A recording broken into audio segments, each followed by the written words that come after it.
Hey guys, welcome back to Who, What, Where, a true crime podcast. We're your hosts, Caitlin, Hannah, and Abigail.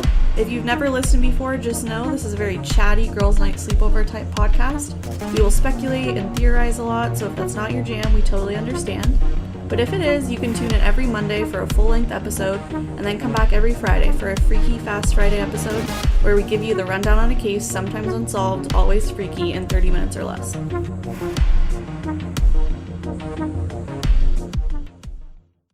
Alright, let me get this going. Sugar plums. I just say sugar plum. I call Connor sugar plum all the time. Hello, everyone, and welcome back to another episode of the podcast. Thanks so much for sticking with us, even though we weren't able to post on our normal schedule last week. There was it was just a bad week for everybody, basically, in our lives.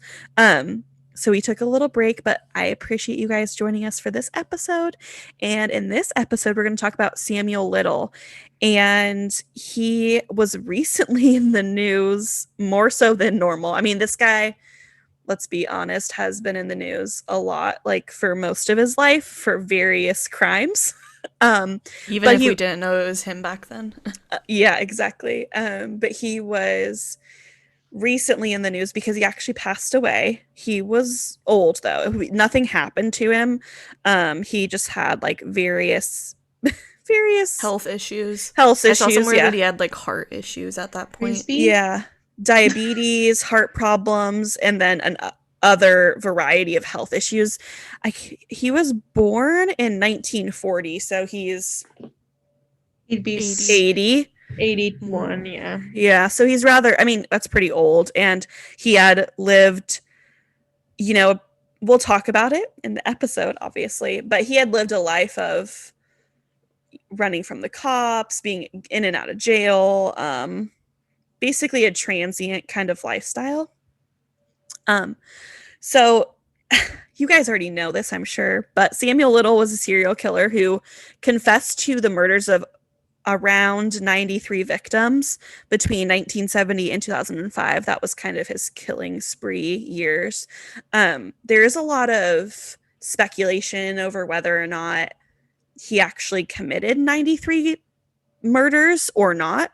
Well, because they only found evidence, or they could only match his descriptions of his victims to like 60.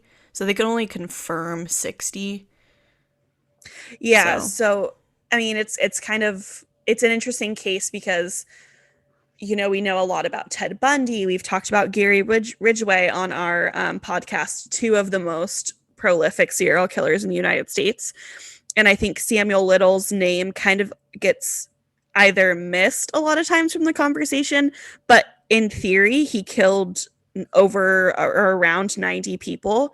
And I'll talk about this a little bit later, but I think that I actually do believe that that's how many people he killed. There's a lot of people that don't. There's a lot of people that think that, like a lot of other serial killers, he's fudging the numbers a little bit to kind of, for whatever reason, make himself feel stronger and better and like the best serial killer ever. Obviously, serial killers have a lot of other issues, so that's just like the cherry on top of it all, that they think that they should confess to more murders than they possibly did just to make themselves feel like the best ever. Anyway,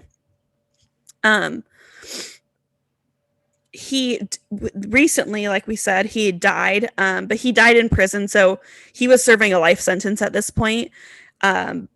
He was in and out of jail a lot, though, for his entire life, and I'll talk about kind of a series of events and a timeline sort of his in and out of jail, basically. And like we've mentioned a few times too, he was declared by media, by the FBI, by everybody, the most prolific serial killer in the United States. Samuel Little was born on June 7th, 1940 in Reynolds, Georgia, and he claimed that he had been given birth. His mother was a teenage prostitute, and a lot of people believe. So basically, I'll preface this first by saying that we don't know a lot about Samuel Little's childhood.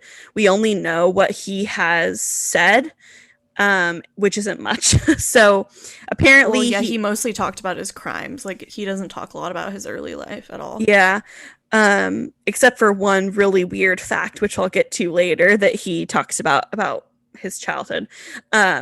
He claimed that his mother was a teenage prostitute. So basically his mother was like in and out of jail because of the life that she lived.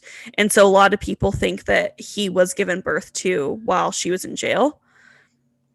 And Little was raised by his grandmother, but he struggled in school and eventually dropped out. I think he got some way through high school, if not all the way through high school, but it wasn't like, I mean, as with most serial killers, it wasn't like he was this great student who was overperforming and doing all these amazing things. Like, he was just struggling in school, didn't have a relationship with his biological parents, and eventually dropped out.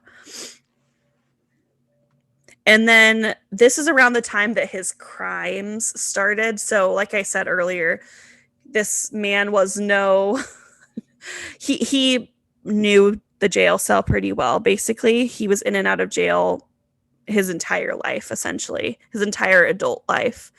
In the 1950s, Little became a drifter and was arrested several times, ranging from fraud, driving under the influence, assault. He did a lot of armed robbery. And then there were a few violent crimes, like more violent crimes, like assault and rape of women, most of which were sex workers, which we'll get to in a little bit too. And by the age of 35, he had been arrested in 11 total states and had escaped 2 murder convictions prior to his 2014 arrest that led to the confessions of all of these murders. Yes, you heard that right. He escaped 2 murder convictions, which we'll talk about in a little bit. And I just want to mention, I feel like that's such a bummer for people who were on the jury for those cases, or were involved in any way in those cases. And now, after he confessed all these murders, they're like, oh shit. Yeah, we probably should have, pushed harder or whatever. But for whatever reason, any of his murder convictions up into the big. Well, and I think it was because at the time they couldn't. It's my understanding that they couldn't get any reliable witnesses to testify in either of the trials. So that was all the evidence that they had. So exactly, yeah, and I'll talk a little bit more about kind of a timeline of all his arrests, but all of these happened, before the DNA and crime scene shows that we know to this day, where everyone's swabbing for DNA and we have a national database and we can find out all this information. That was just not the case when he was committing all these crimes. Similar to someone like Ted Bundy. That's why they got away with it for so long. That's why they killed so many people. Because there was no way really that anyone could catch them. And so why would they stop? So essentially, Little would often target victims that were easily forgotten by society. So similar to someone we know very well on the podcast that we've talked about, Gary Ridgway. So he killed a lot of sex workers, homeless women, and people with drug problems, or women with drug problems. Or all 3. Yeah, or they had possibly could be in all 3 of those categories. A large number of these women were women of color, and I feel like it's important to note that Samuel Little was a Black man. If you guys have never seen him, or I'm sure you probably have at this point if you're listening to a true crime podcast, but which I just want to say is kind of interesting, because I feel like in America, 99% of our serial killers are white. And, that's a fair point to make, because... Well, I mean, there's, Richard Ramirez, who's pretty popular. Mm-hmm. But you're right. Okay. All the ones that immediately come to mind are Caucasian. Are the first ones that we think of. And it's... Yeah, interesting. I don't know. Yeah, that's an interesting thing to mention. I don't think it really means anything, but it's just weird, that... It's probably statistics. It's a statistics thing. There's just more white men, I think, in America, so... Yeah, and I mean, without statistics wise, there'd be more serial killers that were white men, you know what I mean? Right, yeah. So this is a little bit weird to me, but at the time of the murders, the victims were almost all of the victims' cases were kind of just written off, and the whoever was investigating it was like, oh yeah, they probably died of a drug overdose or drug induced causes or some sort of accident. Um, Little had almost excessively strangled his victims to death, and this made it hard to detect foul play when finding sex workers or homeless women dead on the streets. So my problem with that is, in my mind, I'm like, okay, if he, so a side note here, we'll talk about this a little bit more later, but Samuel Little was a boxer. He learned how to box during one of his prison stints. Boxed pretty well. He was a big guy. I mean, if you guys want to look at pictures of him, I encourage you to do so while you're listening to this. But he was a big guy, and a lot of times he would knock out his victims first before strangling them. And so I'm thinking in my mind, these girls must have looked like they got beat up, right? Like, how did someone not say, hey, this doesn't look like a drug overdose? This looks like someone got hurt.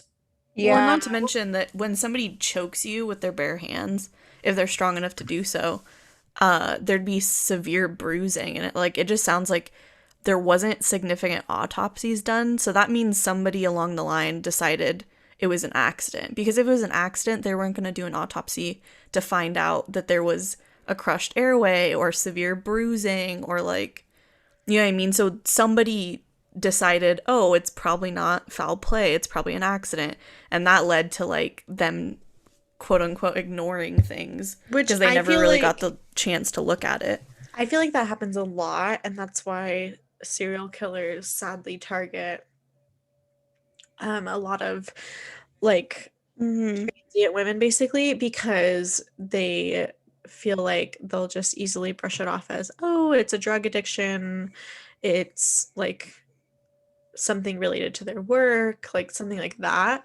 And sex workers really get the brunt of serial killers, which is quite saddening because they're worth as much as everybody else in our opinions, and I'm sure you guys know that from our other episodes. Yeah. Little was dubbed at this point kind of the choke and stroke killer by the LAPD, and that was kind of the name that he was known by in the law enforcement field, because he would masturbate while choking his victims. Ugh, I hate that. Ew. Little's explanations for his crimes, which he later, as you guys might already know, when he was arrested finally in 2012 and then started confessing after that, he was a little bit kind of sporadic in the answers he would give and the amount of information he would give. I'll talk about this a little bit more in a second too. But his explanations for the crimes varied from time to time. Sometimes he said he would do it in the name of God to put his victims out of their misery because, again, just like someone like Gary Ridgway, I know I keep connecting the two cases, but I feel like they're very similar, would, do it because, oh, they were sex workers, they didn't want to be alive anyway, kind of thing. And then he also would say that sometimes he felt like he was possessed by the devil, which I feel like is more on trend for murdering someone, but whatever. Anyway. Okay, so now I want to talk about the timeline of the arrests. So like I said, he was in and out of jail. He was no stranger to being in the eyes of law enforcement, basically. He lived a very much so a transient lifestyle, and I truly believe that that's what allowed him to murder just the sheer quantity of women that he did, was the kind of the lifestyle that he lived. Well, and there was never involvement on a nationwide capacity. It was always just individual cops, and he didn't seem to stay in one place for very long. Exactly. He would come back to places, but you wouldn't commit that many murders in one place before he just moved on to the next place, which I think we see in all of those. I mean, Criminal Minds is the first one that comes to mind, but when it takes so long to link crimes across state borders because they don't communicate as well as within state lines, I guess. There's so you have to have bureaucracy issue. You have to have some kind of mindset that it's interstate. Mm-hmm. I mean, and that's exactly what happened in Ted Bundy's case.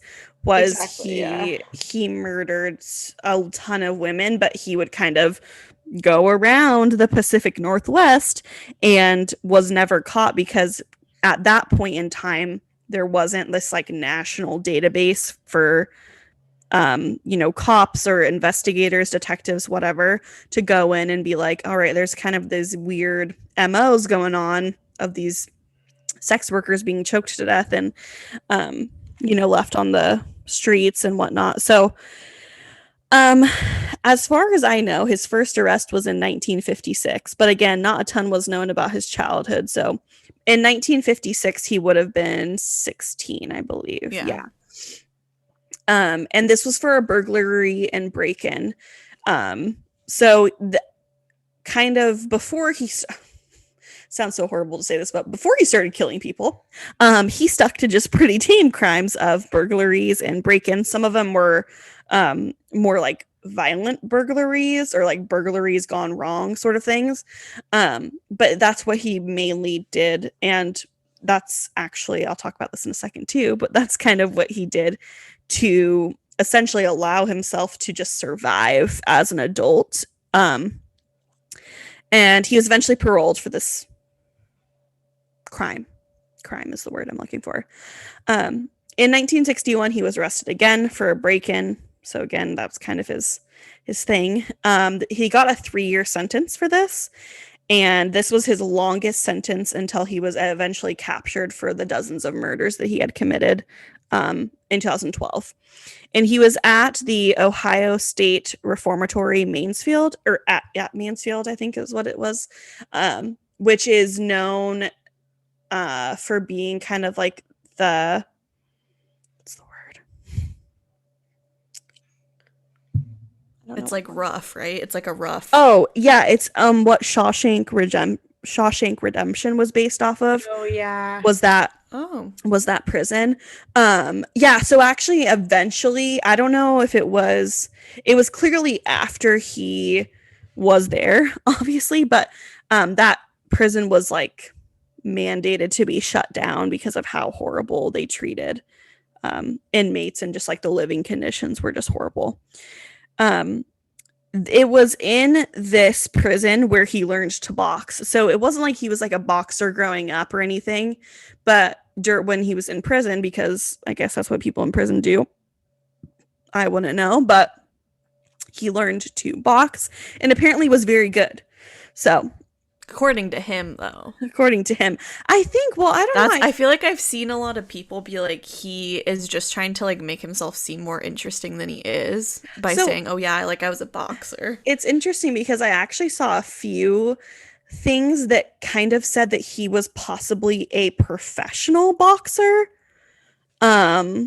So I don't know. Maybe he was actually not that bad. I don't know.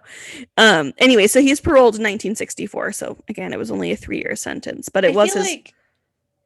Go ahead. Sorry. I feel like the thing about being a professional boxer is like you could be a professional boxer and like do those like underground boxing matches for money, or you could be a professional boxer like, I guess not on TV at the time, but you know what I mean. So, yeah, I mean, that's true. Yeah.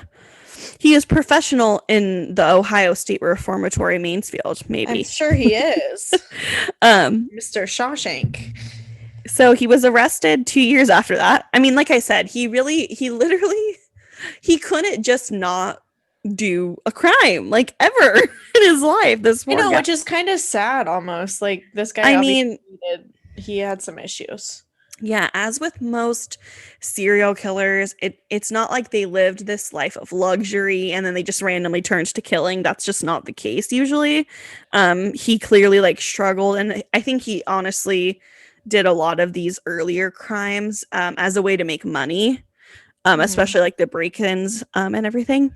But then when he was lived a rough life. Yeah. When he was arrested in 1966, he was actually arrested for assault and battery of a woman.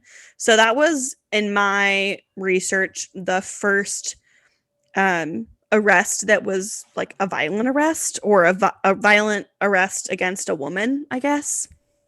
About, what was that, 5 years later, in 1971, he had committed his first murder. So it's not exactly sure. I'm not exactly sure when, but sometime between 1966, when he was arrested for assault and battery of a woman, to 1971 was when he committed his first murder, which was when he strangled Mary Brosley to death in the Florida Everglades and buried her in a shallow grave. So that was his first murder. And then, as we know, he didn't stop there. And I feel like once he killed his first victim, that was like just the end of it. And he was just going crazy for and so Mary like Brosley 30 plus years. So that's the earliest one he's like admitted to, right? yeah. And you know, I think that's interesting too, because I don't know. I mean, maybe I'm just kind of naive, but I really do believe, even though it's disgusting and unfortunate, that he did kill at 90 plus women. I think that that's true. And so I feel like he's telling the truth for as well as he remembers, I guess. Mm-hmm. So, well, and did you watch any of the FBI and interrogation tapes by chance? I didn't. I saw pictures, but I didn't listen to them. You can like listen to some of them on FBI.gov, like, or they have like clips of them. I don't know if you can listen to the whole thing, but there's like certain details he's really keen on. So I have a feeling that Mary Brosley was his first, because like I feel like he would remember them. Yeah, so I'll talk about that I have that in my notes to talk about too. That what he remembered about his like victims was really weird. Very detailed, I guess. It was very like specific things. Yeah. He then continued, so that was in Florida, and he continued to kill a few other women in Florida before he returned to Cleveland. And then when he was in Cleveland, again, as Sammy always does, he was arrested for armed robbery and later charged with sodomy. Both of those like charges later got dropped. Like, he was never tried for those two things, but he was arrested for it.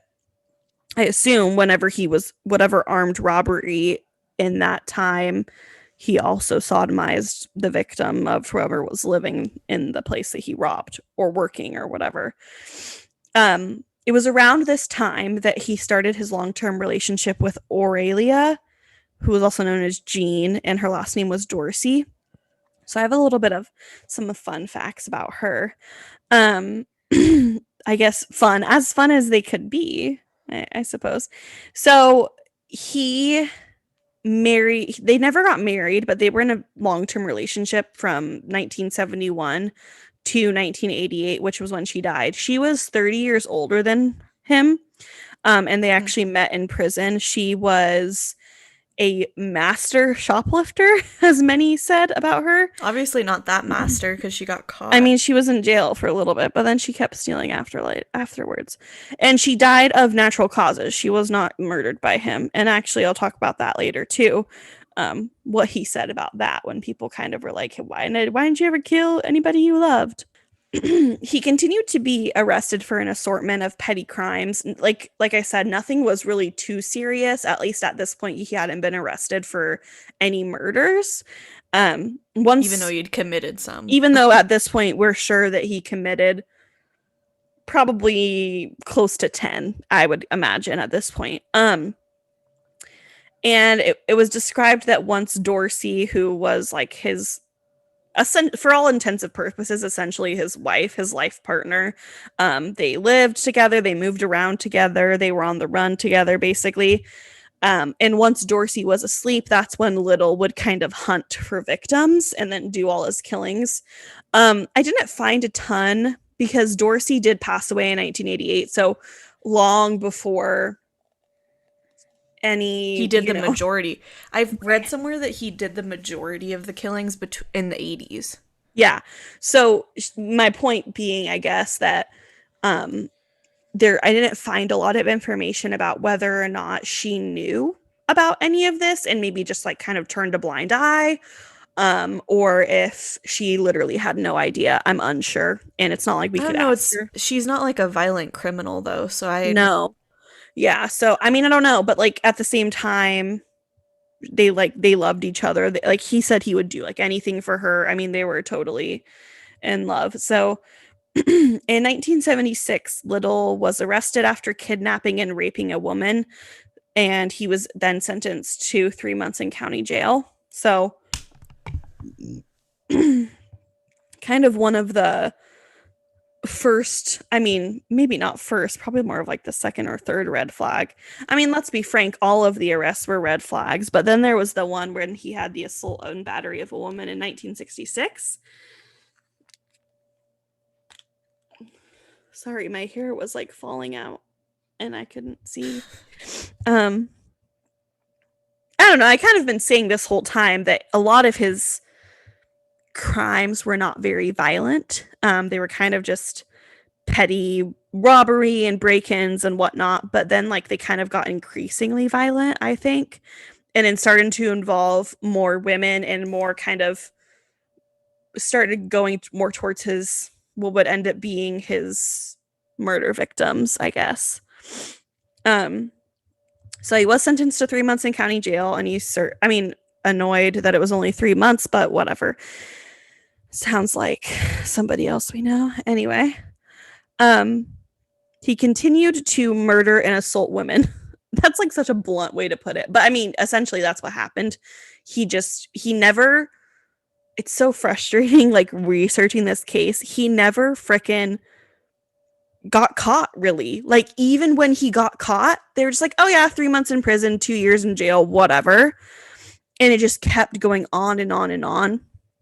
And then in Pascagoula, which is an interesting name for a city, Pascagoula, Mississippi, 2 sex workers survived an attack and eventually testified years later against him.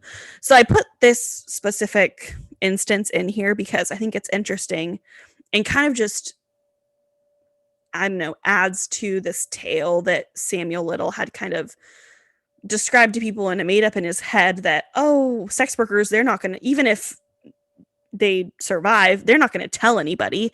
And like for these 2 women, that was exactly the case. They didn't tell anyone at first, but then eventually they testified years later after everything came out. So I don't know, I guess you guys could add what you think on that, but that's kind of, I mean, to me, that basically would just prove his point to himself that, okay, well, I can kill as many sex workers as I want because no one cares about them. And even if they survive the attack, they're not, or run away or whatever, they're not going to tell anybody because they're sex workers. They're such low life individuals. You know, it's like it reaffirmed his already kind of messed up thought process, I guess. Right. And then once you're down that like path of targeting sex workers because it's almost like gratification when you don't get caught.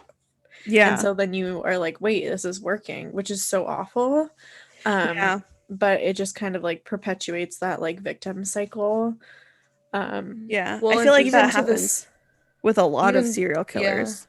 That whole like, oh, I'm not getting caught. Like, that's awesome. Like, that's part of the game for them, I feel like, is, oh, I'm not getting caught. Let me just keep doing it. Because why would they stop? Because they're obviously messed up individuals. Anyway. Yeah, and I mean, I don't know if you guys have ever, there's not, maybe, I don't know if theory is the right word for it, but sort of like a theory that it's called like missing white women theory or something like that. But essentially, Oh yeah, I just saw something about that. yeah, essentially the idea is that if like you're presented with 2 cases, like just basically, I mean, the Black women or the women of color, they're not going to be the ones that are projected into media and everyone knows their name. And I mean, like you see like Lacey Peterson, is that her name? It's Lacey Peterson, right? Scott Peterson's wife. Is that the one that they made that Netflix show about? Hold on, let me look it up because now I don't It's yeah. It's called missing white woman syndrome. Yeah, missing white women syndrome. So like someone like Lacey Peterson, who, do you guys not know about that case? No. Scott Peterson? in California where she was like 8 months pregnant. She went missing on Christmas Eve, and they eventually found her body, obviously dead. Yes. I And did know that it one was off the the top. one Yeah. that Gone Girl was kind of loosely based off of. Mhm. Anyway, but you have like someone like that who she was plastered on every media, everywhere. Everyone knew her. She was this cute little white girl, right? And then you have hundreds and hundreds of like missing women of color that don't get any media attention. And so then no one knows about it and no one knows what questions to ask and stuff. So I think that that's not at all like entirely impossible that it like they just didn't know a lot about the black women, but they knew everything they could find about the white women. Oh, So totally realistic. yeah, so I was kind of that was like a little rant, I guess, a little stray off topic, but that's okay. I know, sorry, we kind of got off topic. That's all right. I think it's important to mention in well, this it case. is on topic, honestly. I'm really good at getting off topic, so if you need to shut me up, like you're welcome to. Well, I feel like all of that was pretty much on topic, honestly. Okay, good. Little eventually was arrested again, and I put in parentheses LOL because even though it's not funny, but it is kind of funny because when I was reading all the research, like it was like blah blah blah, it would be like one sentence and then it would say then Little got arrested again, and I'm like, oh well, no crap, I mean obviously, right? This guy, like, what a charmer. Yeah. He was arrested in Pascagoula. I really want to visit Pascagoula. I hope I'm not saying that incorrectly because that is such a cool city's name. I don't know. I've never heard something. I mean, we do live in Washington State, where there's like Issaquah and Snoqualmie and like all these cool names, but whatever. Anyway, even Spokane is like a native tribe. Lots of cool city names, I guess, is what I'm learning. Right. And he was arrested this time for shoplifting. And then this was the arrest where I'm not sure exactly how, but basically he was charged with the merger. It was a great business deal. No, just kidding. This was the murder. Like merger. Like this. The Office. Okay, got it. This was the arrest where he was charged with the murder of Melinda Rose Lapre. And this is also when a grand jury declined to indict him. And this is when I just like do total face palm to the face because I can't believe that happened. Anyway, whatever. They extradited to face charges. It's supposed to say face. Guys, I literally can't type though. Like, I'm not kidding. I think it's because this computer is like a tablet. So if I'm sitting like on the couch, it doesn't stay still. It doesn't stay still. So I'm like typing like all crazy. Anyway, he was then extradited to face charges for the rape and murder of Patricia Ann Mount. And he was later acquitted on all charges. So another facepalm, like, are you kidding me, people? It's actually really interesting that they didn't pursue, because it's my understanding that those two women, they didn't ever pursue a criminal trial because they, like, during the discovery phase or deciding when if they were gonna have a trial, they decided that there wasn't enough evidence because it was, like, all circumstantial, or, like, I know that one of them, I think it was Patricia Ann Mount, like, all of the testimonies, like the witnesses they were going to use, like, they couldn't trust them, probably because they were transients or sex workers or whatever. Which is stupid. I don't understand. Can't trust them. Like, you can trust a businessman more. That's kind of bull. No, I was going to mention that actually when we first started talking about the case, where we were talking about how we know of all these white serial killers, but we don't know of any black ones, or hardly any. I mean, Samuel Little's like the number one, actually the only one that comes to my mind. And part of me does wonder, being in the United States as it is, we all know this, if the reason why there's not more black serial killers is because they got caught before they became a serial killer. Like, maybe they killed one person. I don't know. Maybe that's like a little far-fetched, but okay, that's actually, I mean, it's quite a logical path, but I did look it up, and here's what I found. We have like this misconception that majority of serial killers are white. Here's the thing. Majority of homicides, serial or not, are not interracial. So they are the victim and the perpetrator of the same race. Interesting. I knew that. So The reason is the missing white woman syndrome. Yeah. So news shows missing or murdered white victims way more often than they would show a black victim. And so that takes out all the black serial or a majority of the black serial killers. Yeah. Because the media has very strong racial bias. Yeah, that's interesting actually. And honestly, that makes perfect sense to me, I guess. So, interesting. And then I get a little fancy with my notes, I guess you guys could say. No, I'm just kidding. But I'm like, his murder trials didn't stop him. Instead, he went on to kill again and again and again and again and again. Did you really write that, girl? Yeah, I said his murder trials didn't stop him. Instead, he went on to kill again and again, which is so horrible. But like, I mean, at this point, I'm so frustrated with he hasn't been caught. That he hasn't been caught. And even when he's been freaking caught, he wasn't like caught, you know? And it's just frustrating. I mean, but again, it was just the time that time period. I think that like crime and being able DNA evidence, all that wasn't at the point that it is now. Oh, for sure. They were just, I think, at this time starting to use like fiber evidence and like that kind of thing, which is way less evolved. Or like hair evidence, for example, which is like, I believe it's not really admissible in court now, but they basically would like take a hair from a crime scene and not use DNA. They would just compare the hair strands. They wouldn't use DNA because you can't laugh. It's because your hair doesn't have DNA on it. It only has DNA if the hair follicle is still attached. Which is so they would just take 2 hair strands and compare them, and if they were like close enough.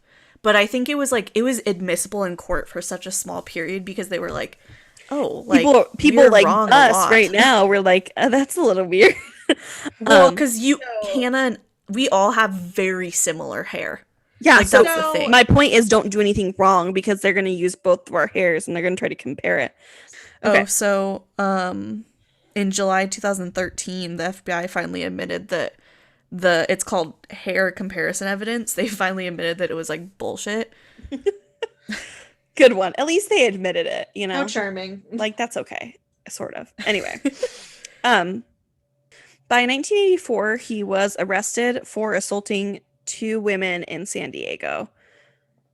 This guy really can't just fucking stop hurting people. I think that says something about our prison reform system as well. Yeah, I mean, you know what? Like, that kind of gets into the question of if someone is a serial killer, like, right, or like if you're a murderer, do you literally just have something wrong with your brain? Which I would argue, yeah. And then there's also like a school of thought that like, yeah, maybe they could be fixed, but I don't think so. Anyway, we won't get into that because that's kind of like, that's like a greater like philosophical question of like, are men good or bad? Or not men in specific, but is man good or evil, right? Anyway. It depends on if they're male or female. No, I'm just kidding. Anyway, you know where we stand. So it was tried and he ended up serving 2.5 years in prison for attempted murder. Cool. We love to see at least a few years in prison. We love to see it. This is when Little submitted DNA that was entered into a national database. That's my understanding from what I got from my research. Little claimed his final victim was a woman in Tupelo, Mississippi, which they're pretty sure was Nancy C. Stevens, and that was in 2005. So 1971 to 2005, so that's 34 years about that he killed people. Like, just, I mean, that's so frustrating to know that like he literally, I don't know. It's hard to think about that someone was like going around killing people for that long and was in and out of jail too, and just kind of slid right under everyone's noses. I don't know. In 2007, Little was arrested for possession of cocaine.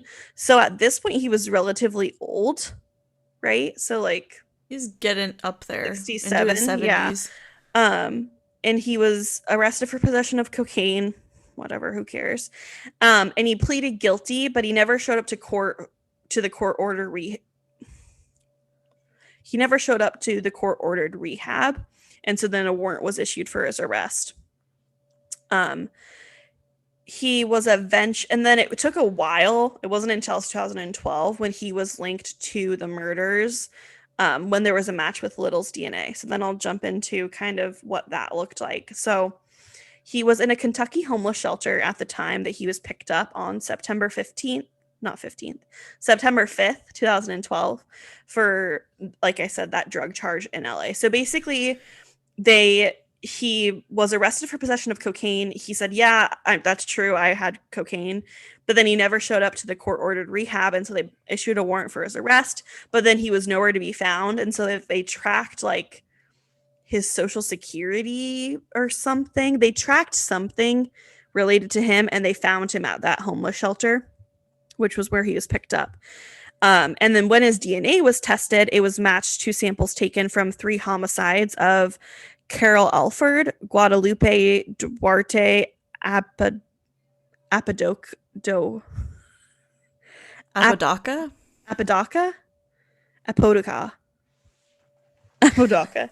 And Audrey Everett from 1987 to 1989. So just 2 years out of the 34 years that he was killing people, there's 3 murders that the DNA matched with. Well, this is the DNA that they put into. Right, like at the time, yeah.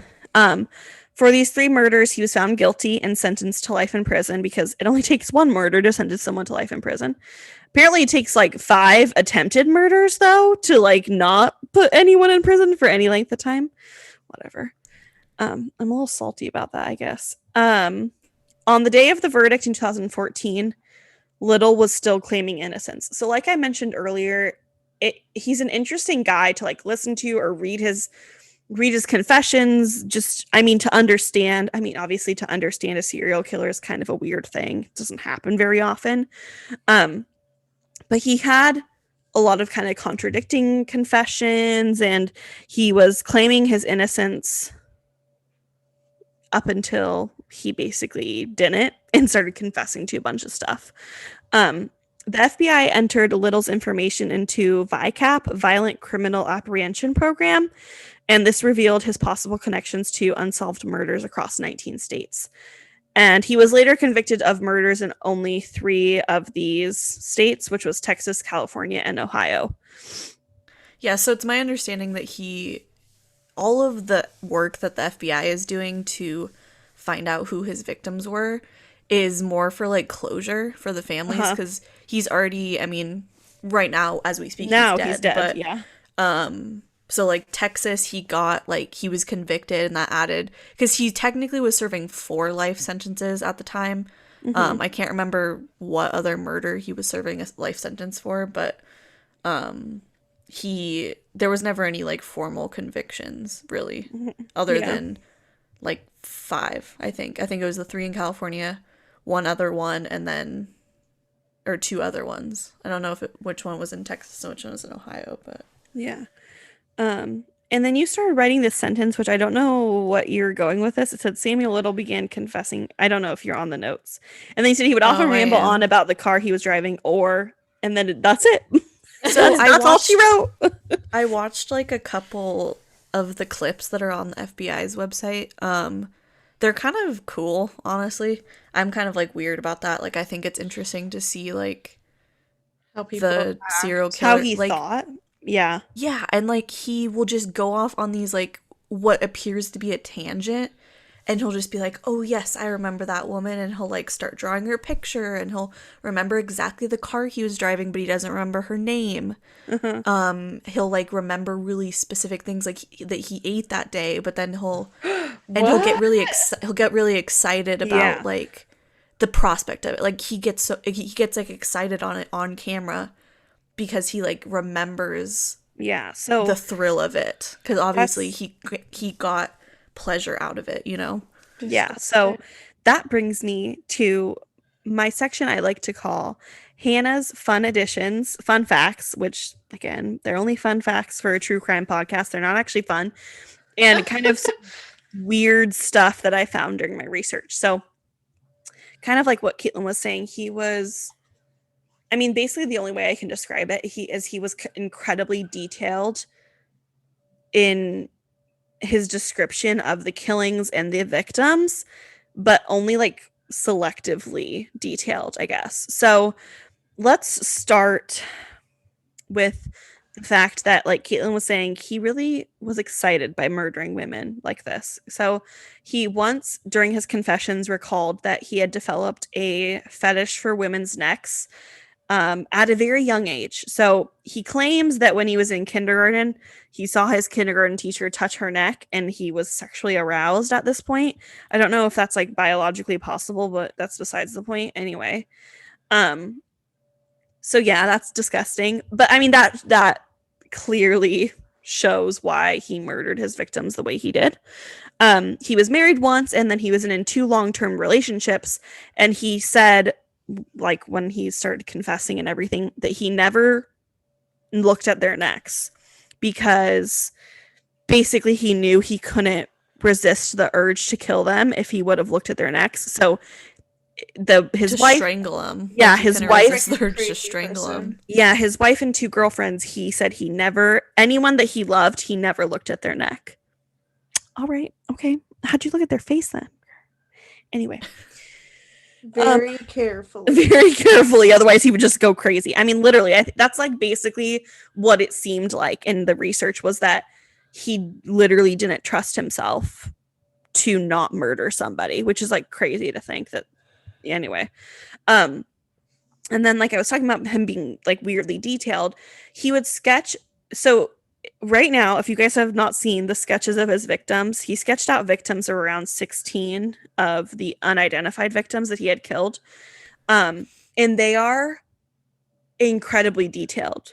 Like, I'm sure you guys have seen the meme going around of Richard Ramirez, like his sketch, and everyone's no wonder he didn't get caught for so long. And like, yeah, I get that. But like these sketches were so detailed, in my opinion at least. Like, they were able to find these women like super quick. They're like, oh yeah, that's blah blah blah, or that's that one lady or whatever. You know, I think there's a couple though with drawings that they haven't found yet. Yeah, I think so. And they actually say on the FBI website, because you can find all the sketches on the FBI website, and it'll say like when he said that, or around the time that he said that they were probably killed, with like, and sometimes they'll put like, oh, he thinks their name is this.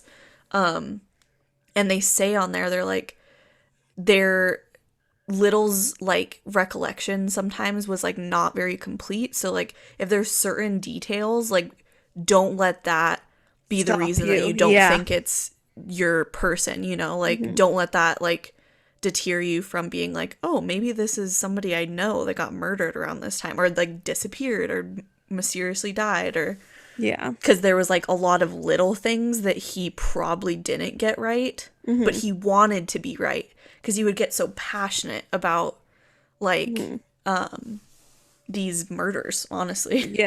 And then like Caitlin sort of mentioned, he is said to have remembered very, very specific details of his victims. Again, like obviously that's why he could draw up such detailed drawings of them, as well as specifics about the killings themselves, like what he ate that day or what he was wearing or what they were wearing, whatever. But he wasn't hardly ever able, if ever, to remember the date of the killings, which I thought was interesting. And so obviously that was really frustrating for like the detectives, because that's one of the most important facts for them, is when did the murder take place, to kind of try to place that. So plus he often couldn't remember. My understanding is like he kind of like would conflate 2 cases. Like he'd remember certain details from one person and another person, and he'd like think that they were the same. Like he would like present them as the same, kind of. Yeah, and you have to think too, like by the time it was 2014, he was elderly. Like he was like in his 70s, right? 74. He's born in 1940, I think. Yeah, 74. So I mean, I wonder, like, is his memory going? Like, I don't know. So maybe he really was kind of just like switching things up because he was old.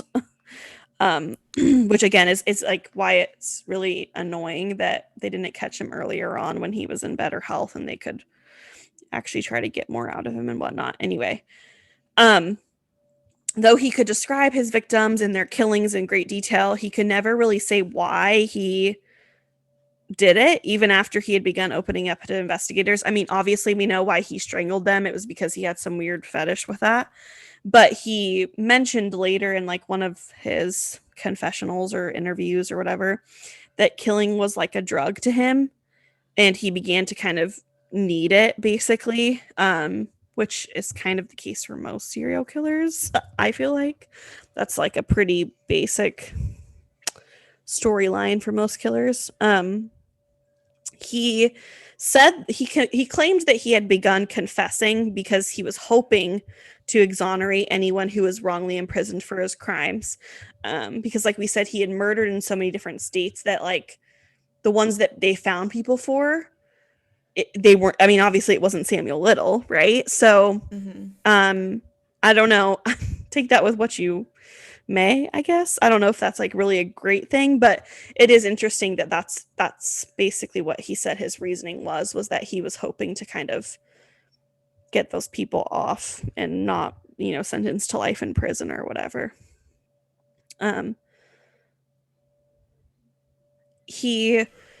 This is kind of my own ad lib, I guess, but he believed even though he was the most prolific serial killer, which was a title that someone like Ted Bundy or, those deranged serial killers that were like super narcissistic would have loved to have that honor, like that title. That was like part of the reason why someone like Ted Bundy did it. But he said that what he liked to do, which I put in parentheses, murder, in case that wasn't clear to this point, what he liked to do, which was murder women, was a curse and not an honor, which duh. But I mean, it's interesting because for so long he like said like that he wasn't guilty and whatever. And then it was like a waterfall. Like as soon as he started confessing, it was like, here's all this information. And I don't think I was in the right. And I think that it was a curse that I murdered these people, blah, blah, blah. Anyway. And then this is kind of what I was saying earlier too, but this is why I'm more inclined to believe that he actually did kill all the victims he confessed to killing. Because I feel like if you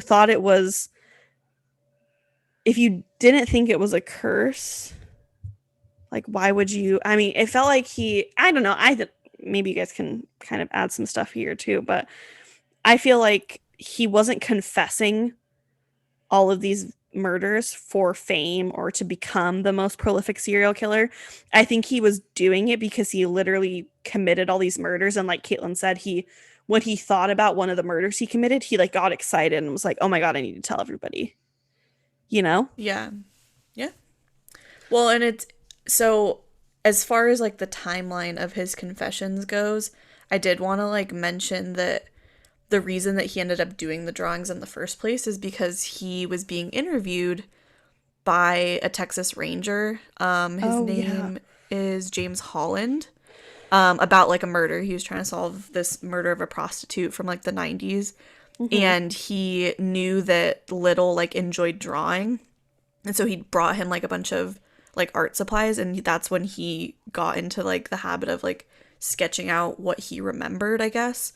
So it just like was a weird start. And there was a quote that I found. This is on biography.com. This is Little saying, "I live in my mind now with my babies," meaning his victims, "in my drawings. The only things I was ever good at was drawing and fighting." Which I believe. The drawings are good, and he was possibly a professional boxer, so that sounds on trend for him. Yeah. Anyway, and kind of like as a closing thought, it is a big question, at least in my mind, especially like through doing the research and even talking through this case on the podcast today. How did he kill so many people? Like, how did he kill upwards of 90 people? I'm just Sounds surprised, tiring. like, statistics-wise, nobody caught him in the act. Yeah. Like, Well, and I think maybe people did see him doing, so there were a few like a lot of his cases in the middle where he was like arrested for assaulting a woman or kidnapping and rape or whatever. The reason why he was arrested, because it was because of eyewitnesses. There was an eyewitness that yeah. said, "Oh, I placed him there. I saw him put her in the car or whatever." Um, and so I mean, I don't know. It's just interesting. I think, in my opinion, it's because number one, of the lifestyle he lived, how he moved around, and he was never in one location for too long. And even though he came back to locations, he kind of didn't stay there long. And then also, kind of a second point, like a sub point to that, um, is yes, he strangled all his victims. That's true, but he didn't have like a super prominent MO. It wasn't like someone like, It's not like he, like, signed his name or something every single time. Like, there was nothing for them to, like, or like left there something on was, the scene that was like very specific. and there There was was no nothing that, reason yeah, for them to believe at the time that any of these were connected, you know? no, yeah, That's, And I like, exactly. feel like he never, strangulation is pretty common. if he Yeah, never, on some whim at the end of his life, like, when he knew he was getting older, like, if he not on some whim decided to, like, just start like confessing, we would not, like, know about all these other no, we ones. wouldn't Yeah, know that these were connected in any way. It's just a bunch of random killings of prostitutes, like, extremely random, like, yeah. just random places all across the United States, like, mainly in California and Florida, but, like, those are huge states, like, So, and that brings me to my second point. It was that the majority of his killings were in two incredibly large states, which were California and Florida. And then he had some scattered throughout in the middle, of California and Florida, like between the two states in the United States.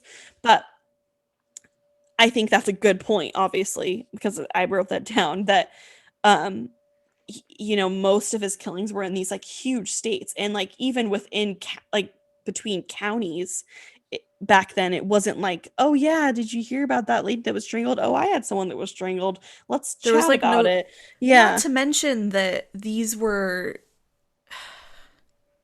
it wasn't, like, crazy uncommon to find prostitutes strangled or Hmm. passed out and think that they just died of a drug overdose. Because, Yeah. like, if you just saw somebody passed out, you might not, sorry, not passed out, like dead, but you might not immediately be Think, "Oh, like, they were oh, they were strangled to death." strangled. Yeah. Like, I see what you're saying. you know what I Yeah. mean? That's why so many of these people probably were never autopsied. Like, That's Yeah. a fair point, yeah. Thanks for listening to this episode about Samuel Little, who was a total shithead. POS. Here, let's replace it with Scum of the earth. Samuel Little, scum of the earth, POS. In a sentence, that's how I yeah, describe that him. works for me. Who's dead anyway, so it doesn't matter. But thanks for listening to this episode. And like I said at the beginning of the episode, thanks for sticking around for the full length one this week, even though we weren't able to chat with you guys on Friday. As always, you guys can find us on social media. Almost all of our social media is Who What Where Podcast. That's our YouTube, Facebook, and Instagram. And please like, comment, subscribe, chat with us in the comments, whatever you see fit. And if you feel like leaving us a review, you can do so on Apple Podcasts. And we'll see you guys in the next one. Well, you guys will hear us in the next one. All yeah, right. which we will be back on Friday, so. Yeah. Bye.